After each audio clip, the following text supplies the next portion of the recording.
Alright, music fans, welcome back. It is just Harmless Dave here, the real music observer, observing real music in real time for real people just like you right there, and just like me right here.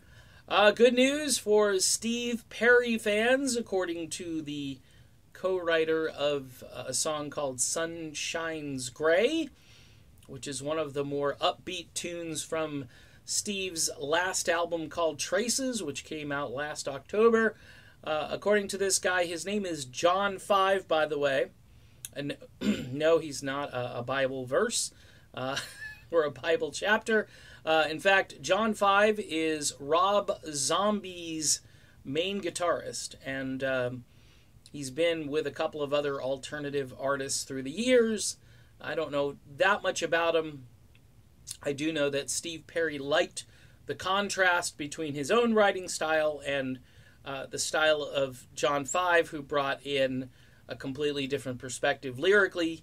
That's why you have Sun Shines Gray, which Perry, I think, loved that kind of metaphor. It worked well in the song. The song is more of an upbeat tune, which is a nice respite from the very slow and almost torch-burning style that Traces really is. What's good, though, is that John 5 says that he and Steve recorded a bunch of tunes together, and I've been hearing some rumblings. Now, look, I can't be held to anything. I've just heard this from one person who was a fairly good resource during the run-up to the release of Traces. Their timing was a little off, but they were pretty consistent on what was going to happen.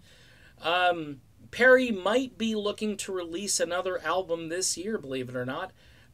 There is quite a backlog of material, some of which I believe could be a lot more upbeat and fun. I think Steve got all of the sad stuff out of his system for Traces, paid tribute to Kelly, and now maybe he can get back to having a little bit of fun on an album. And no, I haven't heard anything about Steve Perry going on tour to support Traces or any of his future endeavors.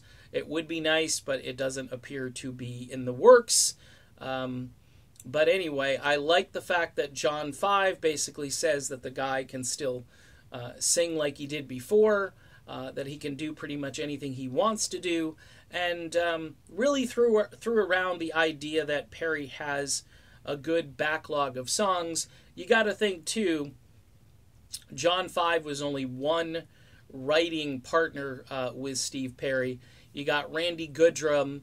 Of course, you just got Steve's own output, and I think maybe even a few other folks that may have stopped by to see what was happening at Steve Perry's home studio. If you had that kind of access, well, you must be a special person.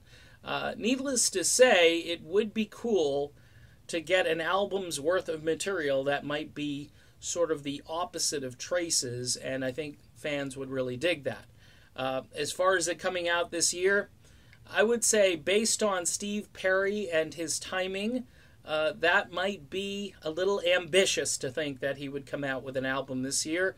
But stranger things have happened in the world of Steve Perry, and we shall see. According to John 5, I want to start preaching. John 5, everybody. According to John 5, it looks as though Perry does have some music in the can that could be released. All right, that's the video. I'm done. I'll be back soon. Stay tuned for more.